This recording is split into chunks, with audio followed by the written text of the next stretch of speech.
Muy buenas tardes. Mwiriwe neza, Un saludo muy especial intasho al zidasanzwe misionero Miguel kuri Bermúdez misiyoneri Marín y a Miguel todos Bermúdez los Marín ministros hamwe n'abakozi b'Imana locales e bose internacionales abo mu gihugu que están hagati reunidos allá en n'abavuye mu Guatemala. bihugu bitandukanye bakoraniye Hoy, hariya muri Guatemala sábado uyu munsi kwa 7 de gatandatu mayo de este tariki año indwi z'ukwa 2022, gatanu mw'uno mwaka wa realmente un gran 2022 mu privilegio y una by'ukuri bendición que n'ihigwe el hamwe Señor me n'umugisha concede umwami poder ampaye saludarles gushobora kubatasha y pedirle al Señor hamwe que no nos gusaba siga umwami bendiciendo kugira por ngo medio abandanye de su palabra, kuduhezagira biciye mu nos siga ijambo abriendo las ryiwe escrituras, abandanye nos siga kuduhishurira abriendo el ivyanditswe entendimiento abandanye kutwungura para ubwenge comprender kugira ngo su dutahure programa umugambi y lo que wiwe Dios está hamwe haciendo n'ivy'Imana hoy iriko irakora uyu en munsi medio ibikorera de su pueblo. hagati mw'ihanga ryayo. Dios es un Dios Imana presente, ni es el Imana eterno yamaho, ni presente Imana yo muri en kungu, acción. ni O uhoraho sea, es Dios yamaho obrando mu gikorwa, no kuvuga ngo en ni Imana nuestro medio ikora en ikorera una hagati obra muri twebwe que Él mu gikorwa tiene que continuar. yoyo La obra de itegerezwa Dios kubandanya. no la Igikorwa deja c'Imana a mitad, ntabwo igicira sino que hagati, no kuvuga es una obra que ni continúa igikorwa conforme su kibandanya programa. Él nk'uko todo Imana esto yabitegekanije. Yo lo vio ibi bintu byose durante todo yarabibonye este tiempo. kino gihe Él lo cose yo tenía trazado yari así. yaragitegekanije No es nk'uku una nyene, sorpresa para ntabwo ari Dios. igitangaza ku Para Mana. nosotros Kuri quizás twebwe sí, kumbure o ego para muchos, canke ku para bantu mí pues, benshi no también kuri algunas jewe cosas, bimwe bimwe pero para Dios no es una birantangaza, sorpresa, ariko ku Mana nta gitangaza porque es su kibaho programa que kuko se ni está integuro desarrollando yayo iba y se iriko está llevando a irakogwa cabo a kandi biba medida que biriko cada birakogwa cosa y uko cada buri etapa kintu va cose na buri terminando y ntambuko se abre igenda otra etapa irahera y así hagatangura iyindi surgen por las ntambuko, dispensaciones bityo bikaba no mu todo lo que Dios biringo. tiene en su Ibintu programa n'ibintu byose Imana ocurre ifise mu de esa mugambi manera. wayo biba Dios en nk'uko acción en nyene. cada tiempo, Imana yamirika Dios irakora obrando en igihe cada tiempo cose, en Imana favor igenda irakora muri de buri su gihe pueblo. ikora ku Y bw'ineza por eso ihanga siempre ryayo. le pedimos Nico a gituma buri Dios gihe y dusaba repetimos Imana, siempre kandi buri cuando el hermano gihe William turabisubira mu gihe mwene data William empezaba una yatangura actividad, igikorane, su predicación, su igihe mensaje. yabatanguye kuvuga ubutumwa. Escuchen que la mayoría, si ustedes buscan, Mwumve él abenshi siempre mwebwe decía murondeye que el mubiravye buri gihe Señor nos yaravuga ngo abra el kandi se entendimiento y nos umwami abra yotwungura en las ubwenge escrituras para comprender su akaduhishurira programa. ivyanditswe kugira ngo dutahure umugambi Eso cada wiwe. rato lo Ivyo escuchábamos y uno akenshi lo veía twaravyumva como kandi algo tukabibona nk'ibintu repetitivo y todo igual. vyisubiramwo Pero kandi si arico usted le kimwe, pone ariko mucha wewe atención a esas palabras, witwararitse neza iryo ahora jambo más ubu todavía necesitamos ahubwo de ello. niho twari Porque tubikeneye es cane Él kuko el que permite que niyo cada yemerera individuo yuko buri mwana w'Imana entienda, wese comprenda su atahura palabra agatahura correspondiente a ijambo nuestro tiempo. ryiwe rihuye Dios n'iki nos gihe ha dado cacu. a nosotros Imana twebwe esa yaraduhaye percepción uno de mwihwezo profeta. O sea, rw'abavugishwa, no kuvuga son personas, como dice el hermano n'abantu Benjamín, nk'uko Branham con yavuze hariya, percepción n'abantu bafise profética. Porque si umwihwezo no fuera wa así, gihanuzi, kuko entonces bitagenze no nk'uko pudiéramos nuko rero comprender ntitwoshobora su gutahura programa umugambi correspondiente al w'Imana tiempo uhwanye en que n'igihe estamos viviendo. twebwe turiko Escuchando turabamwo. todas estos Nariko expositores ndumviriza kirya desde el día kiyago jueves en la noche, bayaze uhereye el kuva viernes ku wa kane la actividad que mw'ijoro, tuvieron ku wa allá con el gatanu hermano igikorane Tirso, bagiranye na mwene data también el Tirso, viernes todo el ndetse día, no ku wa también gatanu en ku la murango noche, wose no y todo este mw'ijoro, sábado, ndetse no ku todavía wa falta mañana gatandatu domingo, haracasigaye ejo ku durante el día y la w'Imana noche, ku murango no pero lo mw'ijoro. que Ariko llevan de actividades allá en ivyo Guatemala ha bavugiye mu sido kirya gikorane de hariya muri gran Guatemala bendición.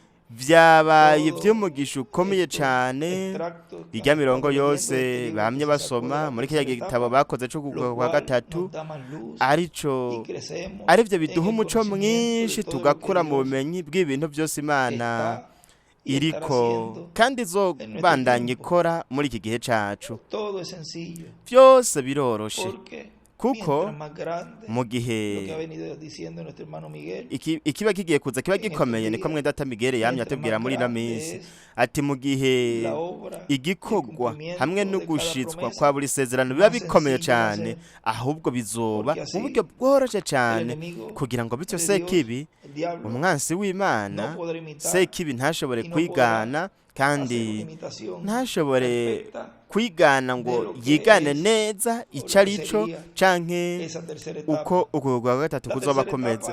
Uko kwego kwa gatatu ni ijambo, ni ijambo rihishuwe ririko riravugwa ryerekana amabanga y'ubwami bwo mu ijuru, hamwe n'arya amabanga abiri akomeye twumvise mu butumwa bw'ejo. Turazi yuko ari ukuza kwa mbere no kuza kwa kabiri k'umwami. Yaravuze mu butumwa ikimatanija c'indwi, ni muri iki gitabo gifise igipfukisho cirabura twagikuye hariya muri Jacksonville. Twashobora kuvuga yuko ari igitabo kidasubiwemwo, urupapuro rw'509 n'510.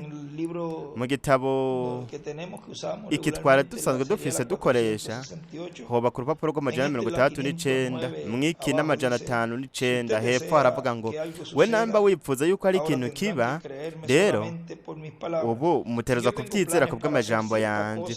N'abafise imigambi yo gukora ibintu runaka, ndazi yuko ata muntu nshobora kubibwira. Suko uwo muntu yoca agenda aravyararaza bivuga, ariko nuko Sekibi yovyumva. Muravyumva? We ntashobora kubimenya, we ntashobora kubimenya ngo bimenye bikiri mu mutima wanje, mu gihe Imana ikibinyegeje, ikibidomye ko ikimenyetso ca mpwemu yera. Nuko rero ivyo biba biri hagati yanje n'Imana. Mwiza taburiya amaca yandika hepfo ati Satani avyumva iyo bivuzwe, ariko bitaravugwa we ntashobora kumenya ibiri mu mutima. Acashira hagati y'utuzitizo ubugingo, yanditseho ubugingo. Mutego twimwumviriza ngaha ku 510 ndabandanya.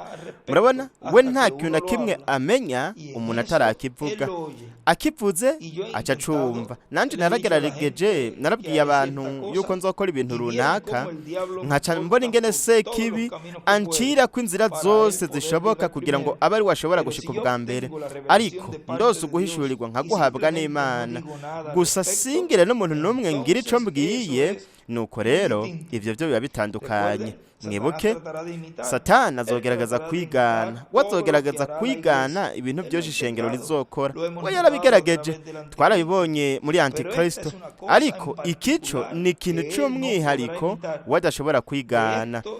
Ivyo nta kwigana kuzobaho, no kuvuga ngo insiguro yibi, ariko we ntavyazi, nta buryo na bumwe ashobora kubimenya. Uku ni ugukwegwa kwa gatatu, no kuvuga ugukwegwa kwa gatatu. We nta na kimwe akuziko, murabibona, we ntabitahura, ariko hariho ibanga riri muri ivyo. Imana ishimwe iba mu ijuru. Sinigeze niyumvira nkuko iyindi minsi y'ubuzima bwanje. Rero jewe sinzi ko ndazi intambwe ikurikira iyo ariyo, ariko sinzi ingene noyisigura. Ubu turegereje cyane. Ndavyanditse ngaha, naravyanditse ngaha igihe vyaba. Nimwashobora kubona agatabo kanje, hagarara ntubandanye nguje imbere. Rero jewe sifise akamenyero ko kuba umufana indorereze, ndiko mbabwira ukuri. Aca yandika ati nta kuvuga ico arico, nta kuvuga kugukwegwa kwa gatatu. Ndetse no ku ruhande yaciye yandika ngo muzobona agatabo kanje, kubona agatabo kanje. Ibintu byinshi abavugishwa bandika. Igihe yavuga igihe kimwe ati muzobona hibi vyanditse, Imana niyabishaka. Ndibaza yuko ari mu gitabo nyene c'imatanije aho avuga kuri ivyo. Nongaha mu butumwa murabe Yesu, ndibaza yuko mperuka kubusoma, ariko kugira ngo ndabasomera ibi bintu yanditse hano canke nongere ndabisome, ndibaza yuko twari twarabisomye, ariko kugira ngo bishimangirwe cyane haravuga ngo rero mu butumwa bwitwa ngo murabe Yesu, urupapuro rw'indwi muri no siguro, kuko mu gitabo c'imirongo hari yakombure insiguro isa n'itandukanye. Haravuga ngo rero mwe muzoshobora kubona ibintu bitangaje biriko biraba, nta ngorane nimwe irimwo. Sinshaka kuvuga ivyo, ariko nshaka kuvuga ikintu gitangaje mu bintu bisanzwe bimenyerewe, kuko ico nashitse kuba mu bukozi ndiko ndasubira ngaha mugabe kw'ibi bintu ndindiriye igihe cyo kubikoresha, ariko ibi bizokoreshwa, ariko ibi bizokoreshwa. Kandi umwe wese arazi ibi neza neza, nk'uko n'ibya mbere nabyo nyene byatangajwe byerekanwe, nk'uko n'ibya kabiri byatangajwe, ni ukuvuga ngo urwego kwa mbere no kwa kabiri. Kandi we niwiyumvira neza kuri ibyo, mwebwe muri abo mu buryo bw'imhemu, nk'uko Bibiliya yavuze ngaha, aha ni ibyabo bafise ubwenge. N'ukwa gatatu nako nyene kuriyerekana ko nyene ukwako, aca yandika ugukwego kwa gatatu, yanditse ati gatatu intambuko. Turaza aho ivyo biri, nukore ugukwego kwa gatatu kuri ngaha. Kuratunganye cyane kugeza ubwo ata bintu byinshi no kuvuga ko, nk'uko yabimbwiye mu ntango. Yarambwiye ati ibi nagire ikintu na kimwe uzobivuga ko. Muravyibuka haciye imyaka myinshi ko kurivuga ukwako, no kuvuga ngo ko kurivuga uguga kwa gatatu kurivuga. Ndibaza yuko ibi mwenda Tamigere yabisomye haraciye igihe gito mu murongo wa William bashize mwakiriya gitabo c'uguga kwa gatatu muri irya mirongo. Ari ahantu mwenda data William yavuga kuri ivyo ko uguga kwa gatatu ko nyene kwivuga, no kuvuga ngo ntavyo gusigura ibintu.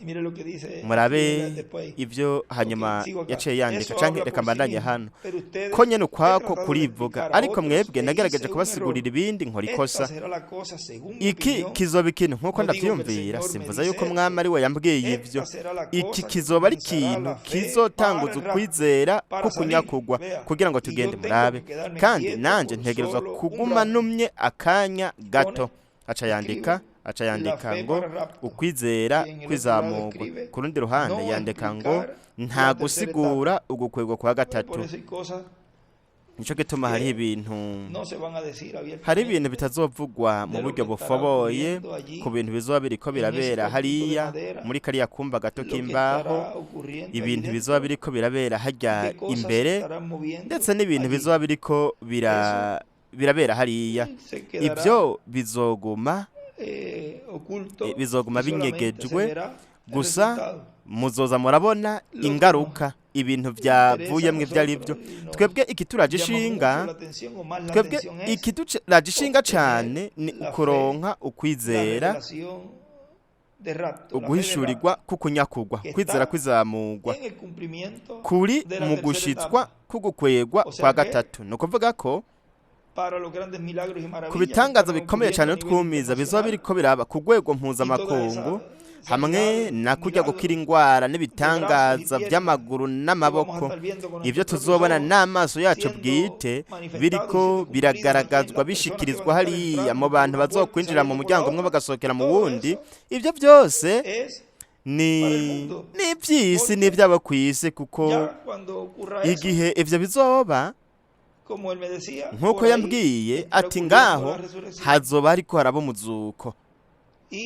Kandi turazi yuko twebwe nitwababona tuzoca duhindurwa. No kuvuga yuko muri ico gihe ntabwo ari igihe co kuba umuntu ariko ararondera ukwizera kwizamurwa, si igihe co kurondera ukwizera ko guhindurwa. Ni igihe kijanye, canke reka tuvuge duti ni igihe aho ihanga ry'Imana ritegerezwa kuba ryamaze kuronka kwizera ko ku rwego rwo hejuru, aho dushobora kubona abapfuye bazutse. Ni ukuvuga yuko ico gihe, muri ico gihe hazoba hamaze guhera ako gahe kumbere k'umunsi, amezi, imyaka, ntabyo tuzi, aho Imana yari kwitegura ihanga ryayo, ishengero mugeni, kugira ngo uko kwizera uguhishurirwa kukunyakugwa nk'uko Enoki yakugize. N'abasomeye yaraciye igihe gito, amwe data William yanditse ati Enoki yari afise uguhishurirwa kukunyakugwa, ukwizera kwizamurwa. Ni ukuvuga ko muri ico gihe cyo kwizera kwizamurwa, muri ico gihe aho ibitangazo bizoba biriko birakogwa, aho hazo ukwizera twe tuzoba twarakurose. Nuko rero dutegerezwa kugaba igihe imbere yaho ivy'Imana izoba iriko irakorera mu ishengero ryayo, kugira ngo muri uwo mwanya dushike muri iyo ntambuko y'umusozo w'ubukwego kwa gatatu, abitangaza bikomeye cyane no twumiza aho bizoba biriko birakogwa, natwe tukaba twamaze kuronka uko kwizera ko kuzamurwa, tukaba twitwararitse ibintu Imana izoba iriko irakorera mu ishengero, kugira ngo uwo mwanya ushitswe mu muzuro, kugira ngo buri watorejwe n'Imana wese ashobore kubona abapfuye bazutse, natwe duhindurwe. Ni ukuvuga yuko dutegerezwa kuba abantu birinda cyane, kandi tukaba turyamiye amajanja tugavye, turiko turaraba ibintu Imana izoba iriko irakora imbere y'ico gihe. Ni igihe aho bizaba vuba cyane, ntimwibaze ngo ivyo biri kure cyane, ivyo biri hafi, biregereje. Ko bw'ivyo Imana iterezwa kuba iriko irakora ikintu hagati mu ishengero ryayo, kandi nimurabe ngaha, mwumviritse ngaha ivyo yavuze mu butumwa bwitwa ngo ngaha hariho umuntu ashobora kwatsa itara. Yaravuze avuze ubutumwa bubiri kuri ivyo, kuri ico canditswe, kuri ico gisomwa. Bumwe nabushize imbere, umengo narigeze kubisoma mu nyigisho ziwe, hanyuma candabushira mu bundi nabwo nyene yari afise, yari yarize. Kandi mwubwo bwose uko ari bubiri hari ibintu yanditse, turaza kuraba ivyo yanditse muri bumwe n'ivyo yanditse mu bundi. Ni nko mu butumwa bwiza, nko mu bavanjiri turashobora kubona ivyo Matayo yanditse ku kintu runaka cabaye kuri Yesu, ariko kandi turashobora no kubona muri Luka kumbure ko we yavuze cyangwa ko yanditse akabyandika asa n'uwufoboye kurusha uko Matayo yabivuze, cyangwa Yohana akandika ibintu Matayo atanditse. No ngaha naho turiko turakora ivyo nyene, tubona ivyo yanditse mu butumwa bumwe bw'ico cigwa nyene, tukaca turaba no mu kindi cigwa ivyo yanditse. Ariko murabe ngaha nayemejeje kubaha akarorero gaciye bugufi cyane, ariko kandi gakomeye, kuko umuntu arabye mu butumwa bwiza akavuga ati, mbega ingene noshobora gusoma ivyanditswe na Matayo, ivyanditswe na Luka, ati mbega ibintu bikomeye cyane ivyo Ruta ngaha yanditse. Ariko murabe ngaha Yohana yavyanditse, aravuga ngaha Tomasi ingene umuntu ategerezwa kwirinda, akarinda abana biwe. Kuba yaraduhaye bino vyanditswe ngirakamaro cyane, aho mu gice kimwe yandika ikintu kimwe gifitaniye isano n'ico cigwa, hanyuma mu kindi akamera nk'uwufobora, agatanga umuco. Kandi ivyo twebwe turabikengurukira Imana, turashima Imana ko bw'ivyo. Munyihanganire, aravuga muri buno butumwa ku rupapuro, muri bumwe ni ku rupapuro rwa 54, mu bundi naho ni ku rupapuro rwa 47. N'ubu nyene nico kimwe. Hanyuma turaza gusoma ivyo yanditse muri bumwe n'ubundi. Aravuga mu butumwa bwitwa ngo nguyu umuntu ashobora kwatsa itara, aravuga kandi uyu munsi iyo turiko turavuga ku ba metodiste, ba batiste, ba presbyterienne, umuhinga nk'umushefu ari ngaha, uwaremye ijambo ryiwe, umuntu yaremye ijuru n'isi, nuko arema ishengero ryiwe. We arazi cyane ku bijanye n'ibintu bikenewe kugira ngo habe ukuzamurwa, arazi kurusha aba metodiste n'ababatiste ibintu bikenewe. We niwe muremyi, arazi ibikenewe. Wewe yambaye neza ububasha bw'umuzuko. Haleluya. Wewe ariko agendera hagati muri twebwe uyu munsi mu bubasha bw'umuzuko. Wewe arazi ibibura, arazi ibisigaye, acandika hejuru ngo imituragaro. Arazi ibibura kugira ngo ishengero rishobore kuja mu rutonde rwo kuzamurwa. Murabe ingene ibi bintu ari vyiza. We arazi ibisigaye bibura kugira ngo ishengero rishobore kuja mu rutonde rwo kuzamurwa. We niwe yariremye, niwe yarishizeho, kandi yagiye aragegeranya mu bice bitandukanye ngaha muri Bibiliya. Amen. Mureke umuyaga nkuba gusa uce muri ryo, hanyuma muce muvyihweza biriko biraba. Mureke ukwizera mu ijambo ryiwe ryasezeranije uyu munsi ridudubize biciye muri iryo shengero, hanyuma muzobona ingene bizogenda. Kubera iki? niwe yaremye ibintu byose, niwe yaremye ishengero ryiwe biciye mu ijambo ryiwe. Iryo niryo yagiye aregeranya, si kubwo abametodisite, ababatisite cyangwa abapresbyterienne cyangwa amadini y'abapanekoti, ariko kubw'ijambo ryiwe. Ego me mugenzi, nimuve muri iyo mico. Aca yandika ati imico, ndetse kandi aca yandika ngo ninde azokura uno mugeni muto hagati muri iyo mico. Ndetse ngaha aca yandika ngo Imana mu mubiri izutse ukwizera kwizamurwa. Mu bundi butumwa naho muri kuno murongo nyene nabasomeye, ariko muri kindi gitabo yanditse ngo kubw'izamurwa hazokenegwa ukwizera, uguhishurirwa kwizamurwa. Ndetse kandi acarandika ngo ngaha kuri runo rupapuro yanditse ngo mwiyerekwa ry'ihema umuntu ashobora kwatsa. Ni ukuvuga ko uku kwizera kwizamurwa twamaze kumva ko tuzogenda turakuronka mu gushitswa kw'iyerekwa ry'ihema, ariko byose bizoba mu buryo bugenda burakurikirana. Mwumve ico yatubwiye itariki 17 z'ukwicenda muri 2017 twabishize. Ni rimwe mu majambo y'intangamarara yakunda kuduha imbere y'uko dushiramwa video, nuko turishira mwa kino gitabo kubw'urukundo akunda batoranijwe. Yaravuze ngaha ku rupapuro rwa 14 muri iki gitabo.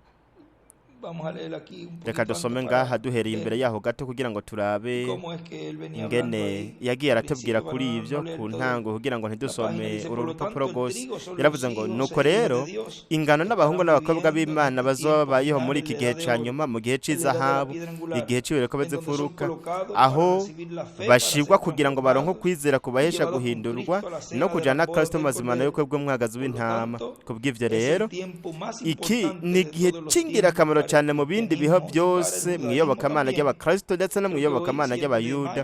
Ndibaza yuko uyu munsi itariki 7 zo kwa gatanu bariko barahimbaza kugeza aho noshobora kubimenya.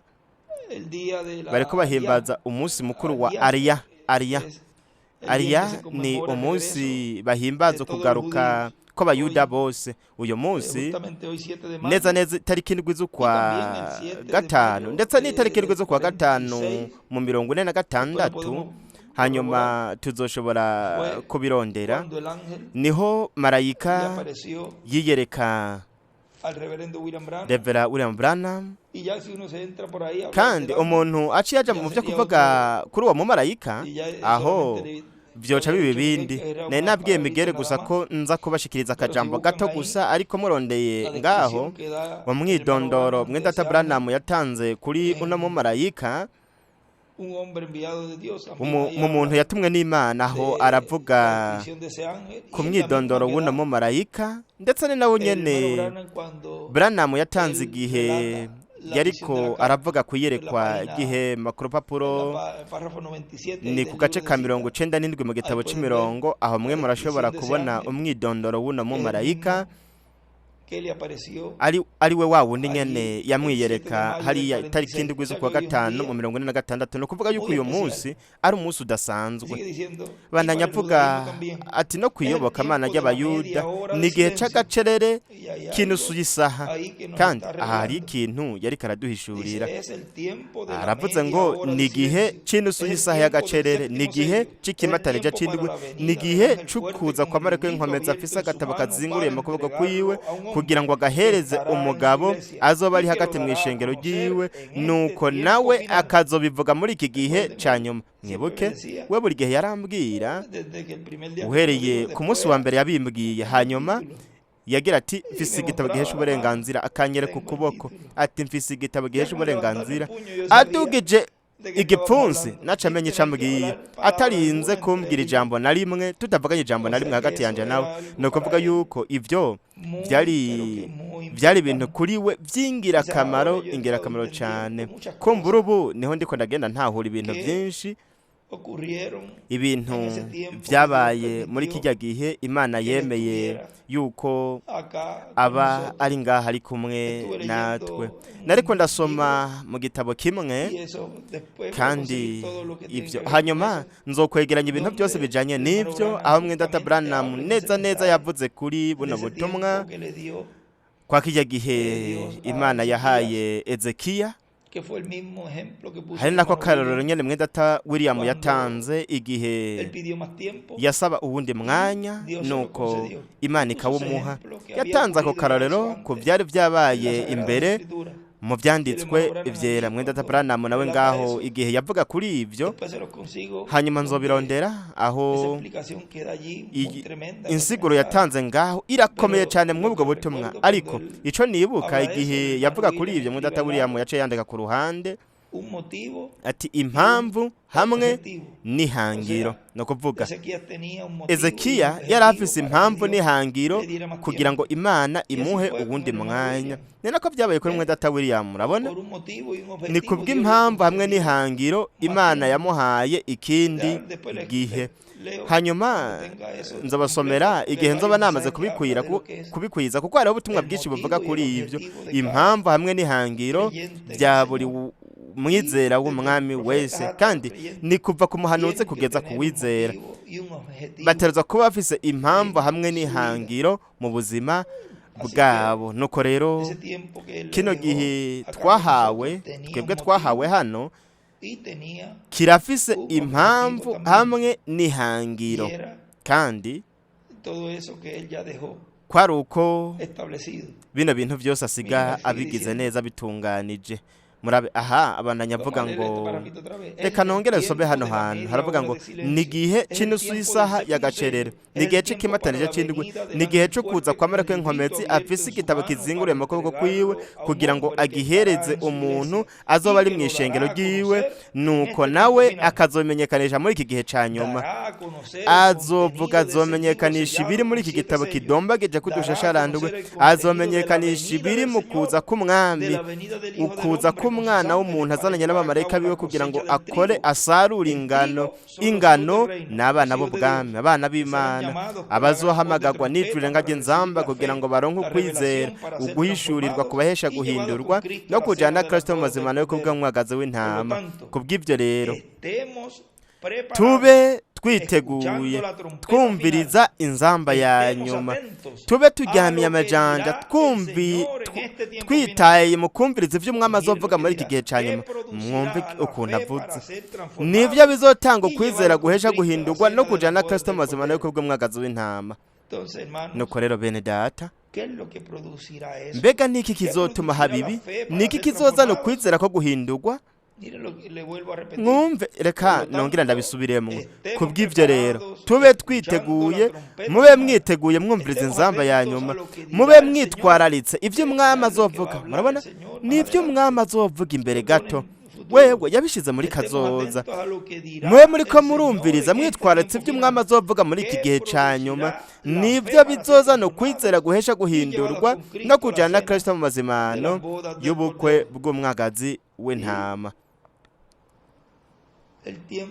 Kandi kino gihe turiko turabamwo ni gihe aho bino bintu byose biriko biraba mu buryo buciye bugufi cyane.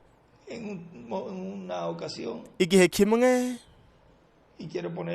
ndashaka kubitanga ko akarorero kuko uko niko bigenda biraba buri gihe cose. Igihe we yavuga ati nimutanyizera mwizere ibikorwa. Ibyo birashobora kuvugwa. Ndatanga akarorero, suko twebwe dushaka kwishira mu kibanza ca Yesu, ariko ni ingaruka. Reka tuvuge duti kugira ngo mutahure iki gice Yesu ngaha yareka arababwira naje muzontora amakosa, kuko hariho ubutumwa yavuze ati barondera amakosa ku muntu yari ijambo kandi baramutora amakosa. Ni ukuvuga barayarondera bakayabona. Rero wewe ngaho yaravuze murabe imbabazi z'Imana, ati nimutanyizera mwizere ibikorwa, basi mwizere ibikorwa, mwizere ibyo mpwemu yera ariko arakora biciye muri jewe, niko Yesu yababwiye hariya. Kandi muri iki gihe naho nyene dutegerezwa kugaba tukaraba ivy'Imana muri mpwemu yera iriko irakora ikorera mu ishengero ryayo.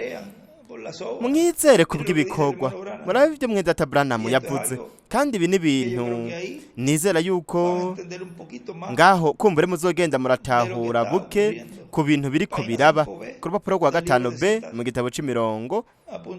Nimuhandike muhazirikane agace ka 48 mu butumwa bwitwa ngo nguyu uwuruta Salomo. haravuga ngo murazi vyonezera kuzana ihema rinini ngaha akanya gato hagati muri mwebwe, kandi nkaguma ngaha mu buryo twoshobora gufata umugoroba kugira ngo dukore igikorwa c'inyigisho hagati y'abakozi b'Imana, nuko tukemera yuko amashengero atunganywa. murazi ikintu kimwe, ndizera yuko mpwemu yera azodufasha kubikora. none namwe niki muriko murabona? ni mpwemu yera niwe ariko aradufasha. mwumve ingene, murabe ingene biriko biragenda buke buke kuva mu gihe runaka kugeza ubu, aho mpwemu yera yamye atubwira, tuganiriza, akatubwira ati mutunganye ubuzima bwanyu. turi mu nzira tugana mu gihugu c'isezerano, tugana mu mibiri mushasha, turiko turagana mu kwizera kwizamurwa, turiko turakuronka, turiko turiyeza. reka twiyeze, ni ukuvuga Mwedata Branham hariya yariko aravugishwa, ariko arahanura ibizoba biriko biraba muri kazoza. kandi umuntu yoshobora kuvuga ati ariko igihe ivyo bizoba, bene data, ibi bintu biriko biraba, ibi bintu biriko biraba muri iki gihe bibera imbere y'amaso yanyu. ese Imana yobungura ubwenge, ese Imana yobahishurira ivyanditswe. kubivuga mu buryo busa n'ubufoboye ntibishoboka. ni ukuvuga ko abantu batahura buke buke mu majambo make biba bihagije kugira ngo batahure. nanje nditeze yuko muba ba ministre, abakozi b'Imana batahura, kandi mwumve ana majambo yose Mwedata Miguel ariko aravuga, ndetse akanashiraho urufatiro. kino gice cashizweho muri kino gikorane kugira ngo muri buri gihugu aho mwebwe muzoja hose muze mubabwire ukuri, mubabwire ivy'Imana iriko irakora muri kino gihe. hanyuma ntituze duhavure tubazwa kuba twarahishije abantu ibitangaza Imana iriko irakora, mpwemu yera akorera hagati mu bantu biwe. ni ukuvuga dukwiye kuba abagororotsi, tukagororoka ku ijambo no ku gikorwa c'Imana muri kino gihe. ese mwopfa hariya muri Guatemala ndetse n'abantu bose bumviriza inodyo, ese mwoba abatwara igikorwa Imana iriko irakora muri kino gihe, arico kiriko kiraduha ukwizera ko kunyakurwa, ukwizera ko kuzamurwa, ariko kwizera kuvuga kukuza kwa kabiri k'umwami. nuko rero bene data, namwe nshuti muriko muranyumviriza hariya muri Guatemala hamwe na missionnaire Miguel Bemeraz Marine, turi muri uku kwa gatatu twitegura kugira ngo vuba duhindurwe. mujane amakuru meza mu mashengero wanyu, abatarabitahura kumbure kugeza ubu ngo batahure no ntambuko, mubakingura amaso mu gihugu mwe biciye mu butumwa mu ijambo kugira ngo bashobore kubona, bashobore kuba biteguye kugira ngo bahunge ibihano vy'Imana bigiye kuza vuba ngaha ku mumbe w'isi. nuko twese tuzobe turi mu mazimano yuko bw'umwagazi w'intama, tuzoshobore kuvuga umwe wese muri twebwe ati vyari bibereye kugumbira ijambo butumwa, igikorwa mpwemu yera w'Imana ariko arakora muri iki gihe ca nyuma, kuko ngaha niho turi mu mazimano yuko bw'umwagazi w'intama. kandi aha nta kintu na kimwe gishobora kudukorako, amabombe roho nyangana ntashobora kudukorako, iyi ndwara ntizoshobora kudukorako, azoba ari umunezero uhoraho. Imana ibahezagire barinde, kandi murakoze cyane mwe Data Miguel ku bwa rino higwa wampaye ryo gushobora kurungika zino ntasho. Kandi ese ku munsi w'ejo Imana igukoresha cyane no mu ijoro no ku mugoroba mu gikorane muza kugira hamwe n'abakozi b'Imana bose hariya muri Guatemala, naco kize kuba ico mugisha ukomeye cyane icyo gikorane. Imana igwezagire mwe Data Miguel, Imana ikurinde, musengere cyane mwe Data Miguel, kandi mwibuke hariho urufunguruzo ngaho. Yaravuze ngo hari impamvu hamwe n'ihangiro Imana ishobore gukorera muri umwe wese muri twebwe mu byo dusaba umwami byose. Nuko rero twe turasaba umwami yuko yokoresha cyane kandi ihamagara meza, kandi ikoresha mwe Data Miguel Bermudas Marine, kuko irafise impamvu n'ihangiro yuko yamugumije ari hagati mu ihanga ryayo, ari hagati muri twebwe. Nuko rero mukomeze musengera mwe Data Miguel, munasengera rero umuntu na mugenzi we, twunze ubumwe mu rukundo rw'Imana tuzoronka intsinzi ikomeye y'urukundo rw'Imana, ari yizodukwizera mu mwuzuro ko kunyakugwa no guhindurwa no kuzamurwa. Imana igwezagire mwe Data Miguel, Imana ikurinde, wakoze ku bwa rino higwe, kandi namwe mwese Imana ibahezagire mwe mwese hariya muri Guatemala. Ndamukirize bene data bose bahariya mu bihugu iwanyu, Imana ibahezagire barinde mwese.